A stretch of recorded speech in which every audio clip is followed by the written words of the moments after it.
Sound കണ്ട? ഇതാണ് കളിമണ്ണ്. ഇതാണ് ഞങ്ങളുടെ ചോറ് എന്ന് പറയുന്നത്. ഇതാണ് ഇതില് പണിത് കിട്ടിയിട്ട് വേണം.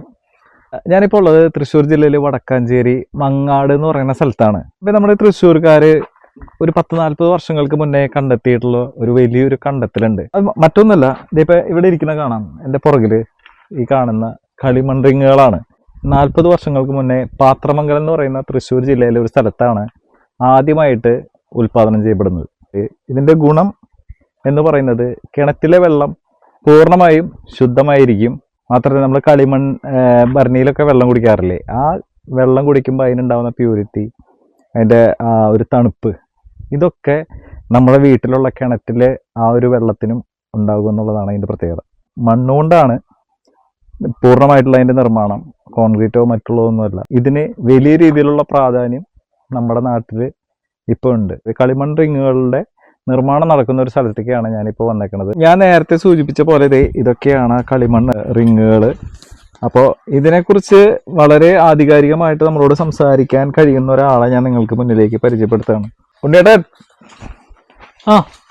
നമസ്കാരം. നമസ്കാരം ചേട്ടാ. എന്തൊരു പരിപാടി ഭക്ഷണം കഴിഞ്ഞിട്ട് പറഞ്ഞല്ലോ. അതെ അല്ലേ? ഞാൻ ചേട്ടനെ കുറെ കാലങ്ങൾക്ക് മുന്നേ, കുറെ കാലങ്ങൾ എന്ന് പറഞ്ഞാൽ ഒരു 1-2 വർഷം മുന്നേ അല്ലേ? 2 വർഷം മുന്നേ നമ്മളിങ്ങനെ ഒരു വീഡിയോ ചെയ്തിട്ടുണ്ട്. അതെ അല്ലേ? അപ്പൊ ഇതെങ്ങനെയാ, അതിന്റെ ഒരു പ്രോസസ് എങ്ങനെയാടാ? പ്രോസസ് വരുന്നത് ഇപ്പൊ മണ്ണ് ഇതാ കണ്ട, മണ്ണ് കണ്ട? ഇവിടെ മണ്ണ്. ഇത് 4 സൈസ് മണ്ണ് വേണം. 4 സൈസ് മണ്ണുകൾ കൂടുമ്പോഴാണ് ഈ ഒരു രൂപത്തിലേക്ക് എത്തുന്നത്. ബലം കൂടുതലുള്ള ഇതിന്റെ സൗണ്ട് അണച്ച സൗണ്ട് കണ്ട? ഈ സാധനം ഫുള്ള് നമ്മള് പണി കഴിഞ്ഞ് ചോളിക്ക് വെച്ചെടുത്ത സാധനമാണ് അത്. അപ്പോഴാണ് ഈ ശബ്ദം വരുന്നത്. ഈ ശബ്ദത്തിൽ അതിന്റെ സ്ട്രോങ് പറയുന്ന സൗണ്ട് ഉണ്ട്. കാരണം അതിന്റെ നമ്മള് വേവിച്ച് കഴിഞ്ഞാൽ മാത്രമേ അതിന്റെ ഇങ്ങനെ സൗണ്ട് വരുള്ളൂ. കൊട്ടി കഴിഞ്ഞ് ഈ പച്ചറിങ്ങ് കൊട്ടാൻ പറ്റില്ല. ഇങ്ങനത്തെ സൗണ്ട് മാത്രമല്ല, അത്രയും നമുക്ക് കോൺഫിഡന്റ് ആയിട്ട് കൊട്ടാനും പറ്റില്ല. ഇത് സാധനം ചോളയ്ക്ക് വെച്ചെടുത്ത സാധനമാണ് അത്. ഇത് ശരിക്കും ഇതിന്റെ ഒരു ബേസ് എന്തോ ചേട്ടാ ഒരു കഥ പറഞ്ഞിട്ടില്ലേ പണ്ട്? അതായത് പാത്രമംഗലം ഇപ്പൊ 35-40 വർഷമായിട്ട് ഇപ്പൊ ഈ പണി സ്റ്റാർട്ട് ചെയ്തിട്ട്. ഞാൻ ഇപ്പൊ തുടങ്ങിയിട്ട് 20 വർഷം ഉണ്ടായി.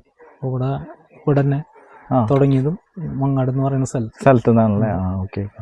അപ്പോ ഇത് ഞാൻ അനിയനും കൂടിയിട്ടാണ്. അതെ അല്ലേ ചെയ്യണത്?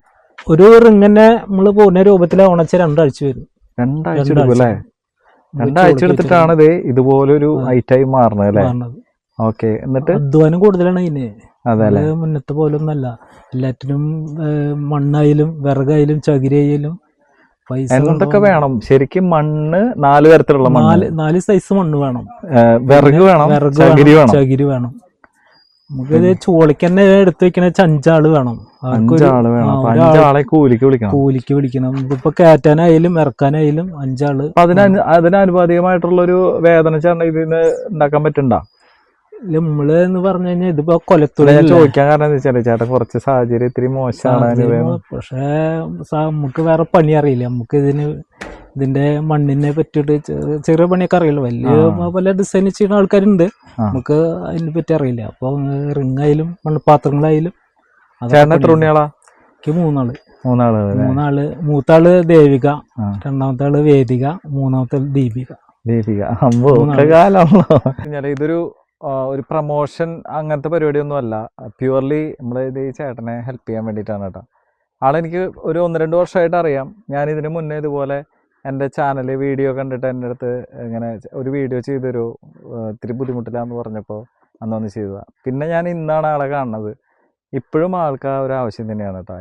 ഈ സാധനങ്ങളൊക്കെ 3 ഉണ്ണികളാണ്, ചെറിയ ഉണ്ണികളാണ് ചേട്ടന്. അപ്പോൾ ഇതൊക്കെ വിറ്റ് പോയിട്ട് വേണം ബാക്കിയുള്ള കാര്യങ്ങളിലേക്ക് കിടക്കാൻ അല്ലേ? അതെ. അപ്പോൾ ആള് ഇപ്പം പുറകിൽ കണ്ടില്ലേ, ഇവിടെയൊക്കെ ഇനി സാധനങ്ങൾ ഇങ്ങനെ ഇരിക്കുക പോകാണ്ട്. അപ്പോൾ നിങ്ങളുടെ പരിചയത്തിലുള്ള ആരെങ്കിലോ അല്ലെങ്കിൽ നിങ്ങൾക്ക് ആർക്കെങ്കിലും ആവശ്യമുണ്ടെങ്കിലോ നിങ്ങൾ തീർച്ചയായിട്ടും ബന്ധപ്പെടാം. ഞാൻ താഴെ നമ്പർ കൊടുക്കാം. അപ്പോൾ ചേട്ടനെ ഒന്ന് ഹെൽപ്പ് ചെയ്യുക. ഒരു ഹെൽപ്പിംഗ് എന്നുള്ള രീതിയിൽ മാത്രം ഇതിനെ കണ്ടാൽ മതി. വലിയ ഭീകര പ്രൊമോഷന്, ഒരുപാട് വലിയ പ്രൊമോഷനുകളുടെ ഇടയിൽ മുങ്ങിപ്പോകരുത് ഈ ചെറിയൊരു കാര്യം. അപ്പോൾ എല്ലാവർക്കും ബൈ. അപ്പോൾ ചേട്ടൻ എന്തായാലും എല്ലാവരും ഒന്ന് സപ്പോർട്ട് ചെയ്യാം കേട്ടോ. നിങ്ങൾ സപ്പോർട്ട് ഉണ്ടെങ്കിൽ ഉറപ്പായിട്ടും നമുക്ക് ചേട്ടൻ്റെ കാര്യങ്ങളൊക്കെ ഒന്ന് സെറ്റായിട്ട് കൊണ്ടുപോകാൻ പറ്റും. ബൈ.